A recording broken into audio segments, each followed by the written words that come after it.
오늘 저희에게 주신 본문 말씀은 마태복음 9장 35절에서 10장 4절입니다. 같이 교독하도록 하겠습니다. 제가 먼저 읽겠습니다.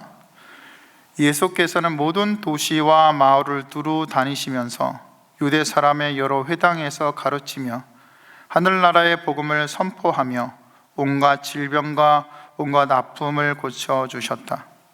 예수께서 무리를 보시고 그들을 불쌍히 여기셨다. 그들은 마치 목자 없는 양과 같이 고생에 지쳐서 기운이 빠져 있었기 때문이다. 그래서 제자들에게 말씀하셨다. 추수할 것은 많은데 일꾼이 적다. 그러므로 너희는 추수하는 주인에게 일꾼들을 그의 추수밭으로 보내시라고 청하여라. 예수께서 12 제자를 부르셔서 더러운 귀신을 제어하는 권능을 주시고 그들이 더러운 귀신을 쫓아내고 온갖 질병과 온갖 허약함을 고치게 하셨다. 12 사도의 이름은 이러하다.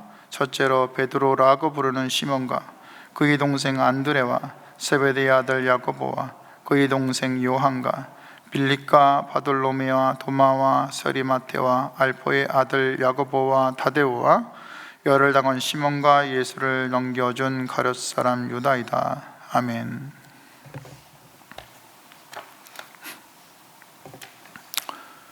예수께서 사역 초기에 활동하시던 갈릴리 지역은 갈릴리 호수라는 아늑한 호수를 끼고 있습니다.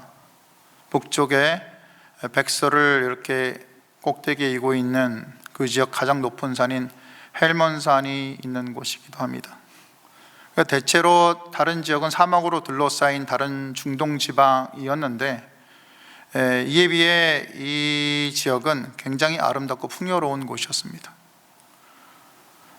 그러나 그 실상을 우리가 이렇게 들여다보면 겉으로 보기에는 아름다웠던 그곳이 예수님이 살던 시기에는 소수의 부유층 사람들을 제외하고 대부분의 백성들은 여전히 가난하고 굶주렸습니다. 그들은 로마의 식민지로 경제적인 착취와 예속을 벗어날 수 없었고 열심히 일을 하여도 가난의 굴레를 벗어날 수 없었던 것입니다. 백성들이라는 것이 예나 지금이나 배가 부르고 뜨뜻하면 큰 불만이 없기 마련이죠. 그런데 만약 그러지 못하면 백성들은 자신들의 어려움을 해소해줄 다른 지도자를 기다리기 마련입니다. 당시 이스라엘 백성들도 생활의 어려움 속에 어떤 이가 하나님의 이름으로 나타내면 그가 민족의 지도자로서 로마에서 자신들을 해방시키고 다윗의 왕국을 다시 재건할 것인지를 묻곤 했습니다. 그래서 여러 사람이 나타났다가 사라지곤 했던 거죠. 이런 백성들에게 예수께서 나타나셨습니다. 갈릴리에 나타난 예수님의 사역은 오늘 본문 9장 35절에 잘 요약되어 있습니다. 35절을 한번 같이 읽어보겠습니다. 시작.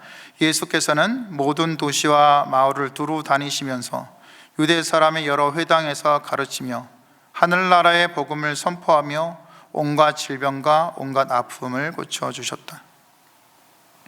그리고 이 9장 35절의 내용은 예수님께서 광야에서 시험을 받으시고 사역을 본격적으로 시작하기 전에 갈릴리에 가셔서 베드로와 안드레와 야고보와 요한을 제자로 부르신 후 그 앞으로 행하실 일을 요약한 부분과 정확히 일치합니다. 거기가 어디냐면 4장 23절인데 제가 한번 읽어보겠습니다. 9장 35절 기억하시죠? 같이 한번 비교해 보시기 바랍니다.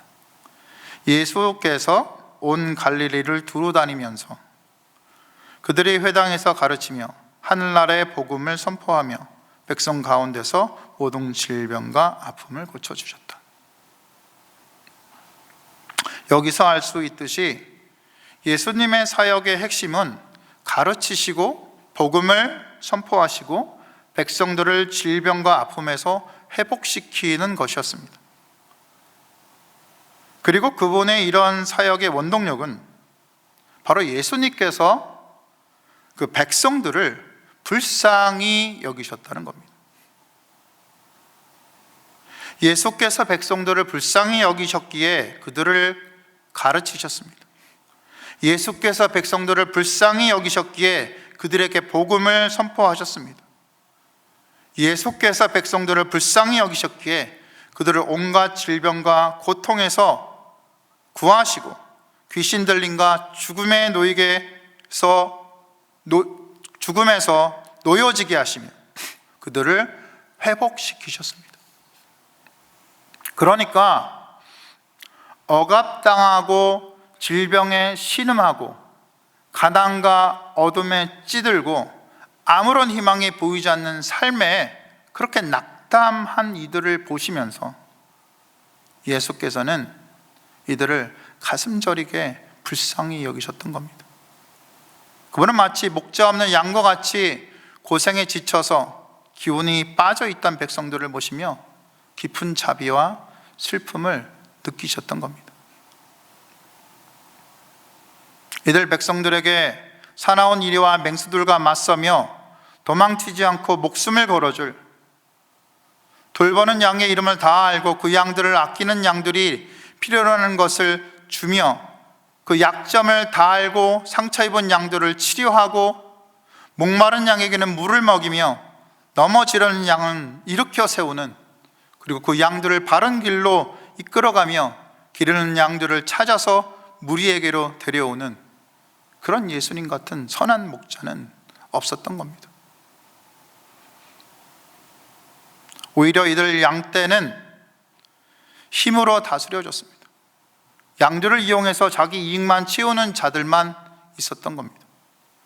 그리고 당시 종교 지도자들, 특별히 긍휼이 없이 사랑이 없이 그들에게는 기울만 있어서 그 기울로 자신들의 이익을 맞게 잘 짜서 해석하고 백성들을 오히려 쓰러지게 만든 제사장들, 바리새인들, 율법학자들을 있었고, 이런 자들을 예수님은 그렇게 신랄하게 비판하셨던 겁니다.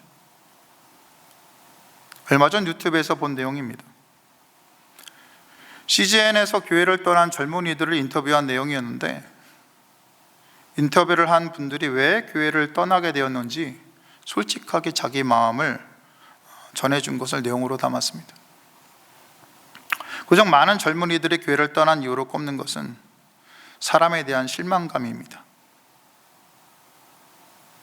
교회란 하나님을 사랑하는 것처럼 사람을 사랑하고 이웃을 사랑하고 남을 챙겨주는 곳이라고 생각했는데, 사람들하고 부딪히다 보니 교회도 똑같다고 여기서 떠났다는 겁니다. 어떤 분은 교회에 계급 서열이 있는 게 싫었다는 겁니다. 교회가 하나님을 사랑하고 이웃을 사랑해야 하는데 이웃 사랑이 보이지 않았다는 겁니다.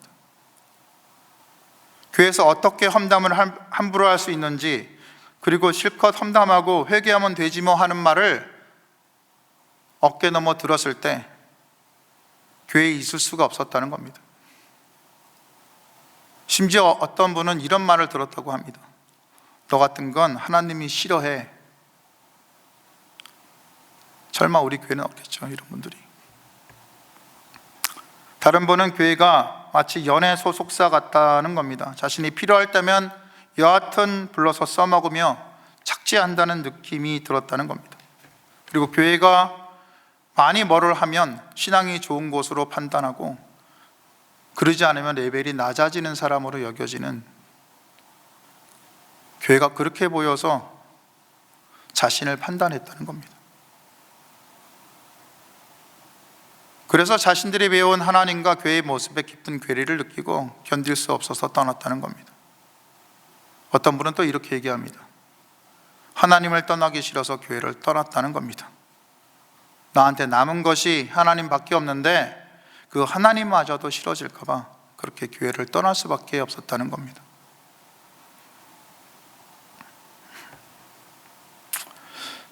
제가 알기로는 그래도 저희 교회는 많이 양호한 편에 속합니다. 그럼에도 반성할 수밖에 없는 것은 우리 역시 조금만 방심해도 우리 모습에 양들을 진심으로 돌보는 선한 목자의 모습은 사라지고 양들을 자신의 권리나 자신의 명예나 이런 것을 위해서 스스로의 배를 채우고 자신의 자아를 실현하기 위해서, 혹은 하나님의 나라가 아닌 자신만의 왕국을 세우고자 하는 그런 것으로 우리가 이용하기 쉽다는 겁니다. 그러니 선한 목자의 모습, 아니 온전한 그리스도인의 모습으로 살아가기 위해서 우리는 예수께서 십자가에서 죽으실 때 우리의 과거의 모습, 즉 욕심과 정욕을 같이 십자가에 못 박고 더 이상 우리의 삶이 우리의 것이 아님을 선포하고 우리 속에 예수님으로 충만하여서 그분이 걸어온 삶의 모습을 담기를 갈망하고 우리가 살아가야 된다는 겁니다.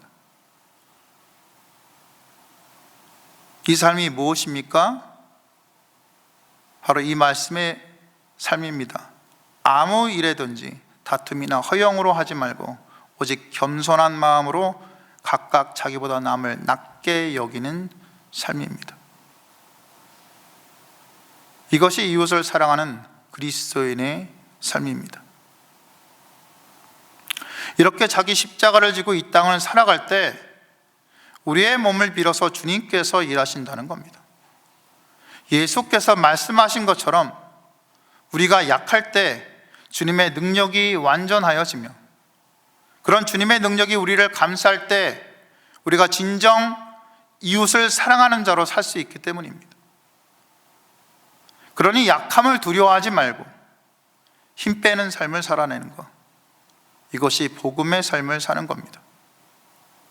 이런 삶을 사는 모습을 보여주어야 그 삶을 사는 우리의 모습을 보고 교회 내에 약한 자들이 힘을 얻고 그들의 교회를 떠나는 선택을 하지 않고 그들 역시 그 삶을 살아보고자 힘을 낼 수 있다는 겁니다.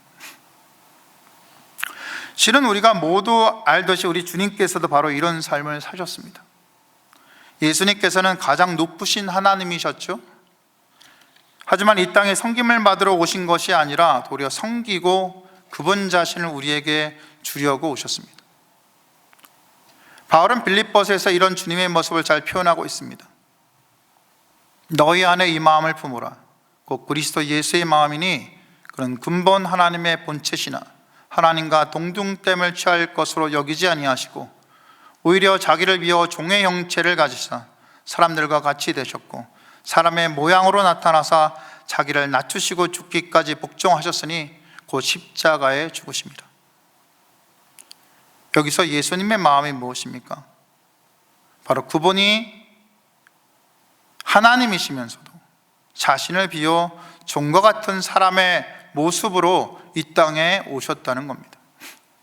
그래서 배고프고 아프고 힘들고 고난당하고 힘든 육체에 그 하나님이 오셔서 그 고난을 다 겪으시고 그 죄로 인하여 고통의 자리에 있는 사람들의 아픔을 스스로 체휼하시면서 그들을 지극히 불쌍히 여기셨다는 겁니다. 바로 여러분과 저처럼 죄와 고통에 붙들려서 도저히 헤어나지 못할 것처럼 여기던 자들을 그 예수님께서 불쌍히 여기셔서 바로 우리들을 살리시고자 그 목숨을 회복의 제물로 내주셨다는 겁니다. 그래서 우리가 살 수 있는 겁니다. 그래서 우리가 하나님과 가까이 할 수 있으며 우리가 하나님을 아버지라고 부를 수 있는 겁니다. 그래서 우리 속에 생명이 거하며 우리 속에 거하시는 예수님을 닮기 원하여 그분의 뜻을 알고 순종하며 그분이 우리를 통해 일하시도록 우리를 거룩한 산 제물로 드릴 수 있는 겁니다. 이것이 은혜입니다. 그러니 여러분, 만약 우리의 상황이 우리를 힘들게 하고 우리는 약하고 병약하여 유리하는 예수님의 시대의 백성들처럼 헤맬 수밖에 없을 때라도 만일 예수님이 우리를 그리 불쌍히 여기신다면, 만일 하나님이 우리를 위하신다면 우리는 그냥 쓰러지지 않을 겁니다. 자신의 목숨을 주실 만큼 우리를 불쌍히 여기시고 사랑하신 예수님께서 우리의 고통을 아신다면 외면하시겠습니까? 그 아들 예수님을 우리에게 주신 아버지 하나님이 우리의 기도를 못 들은 채 외면하시겠습니까? 우리는 기억해야 합니다. 사망이나 생명이나 천사들이나 권세들이나 현재일이나 장래일이나 능력이나 높음이나 기품이나 그 어떤 피조물이라도 우리를 우리 주 예수 그리스도 안에 있는 하나님의 사랑 안에서 끊을 수 없다는 거죠. 그리고 오늘 본문 37, 38절에서 주님은 말씀하십니다. 저 유리하는 양떼 같은 백성들, 추수할 곡식은 많은데 이들을 돌보고 이들에게 생명의 복음을 전할 추수꾼은 없으니 내가 기도하여서 이 백성들에게 생명의 복음을 전하고 이들을 고통과 질병에서 회복시켜줄 추수꾼들을 보내달라고 주님께 기도하라는 겁니다. 추수할 때가 되었다는 겁니다. 생명의 복음이 전해지고 새로운 생명이 이 백성들에게 전해질 때가 되었다는 겁니다. 이런 주님의 말씀 속에는 머지않아 예수님이 그 자신을 내어줄 거라는 것을 내포하고 있습니다.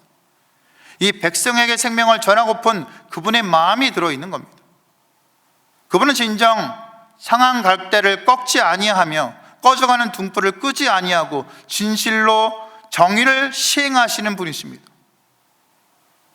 이처럼 그분의 사랑이 섬세하고 자상하시기에 우리는 그분을 신뢰하며 믿음의 길을 갈 수 있는 겁니다.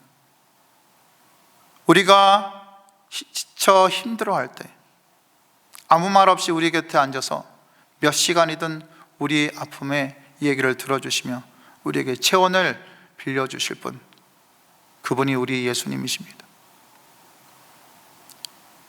그리고 그분의 자상함은 생각이 아닙니다. 실체입니다. 그분은 우리의 눈물을 아시는 분이십니다. 생각만이 아니라 실제로 우리에게 임재하셔서 지금도 우리에게 평강을 주시는 분이시기 때문입니다. 그러니 만약 내가 유리하는 방황하는 양처럼 힘들고 어려울 때 그 상황에 너무 침잠되지 마시고 잠시 우리의 눈을 들어서 그분 앞에 앉아 있기만 하면 됩니다. 눈물을 흘려도 기도가 안 나와도 그냥 아버지 외치시며 그분을 만나십시오. 그분 앞에 있을 때 우리에게 임하셔서 깊은 평강을 주님이 주실 것입니다. 그분의 사랑의 힘으로 우리가 다시 힘을 얻을 것입니다. 마지막으로 오늘 본문 10장 1절에서 4절은 예수께서 12 제자를 부르시는 장면이 나옵니다. 주님은 그들을 불러서 주님 곁에 두므로 주님을 보고 배우도록 하십니다. 주님은 이들에게 더러운 귀신을 제어하는 권능을 주시고 그들이 더러운 귀신을 쫓아내고 온갖 질병과 온갖 허약함을 고치게 하셨는데, 이런 권능을 주신 것은 이들 제자들에게 가르치고 선포하는 역할을 당장 맡기기보다는 그저 백성들을 불쌍히 여기고 그들에게 사랑을 베푸는 것을 먼저 하라는 주님의 뜻일 것입니다.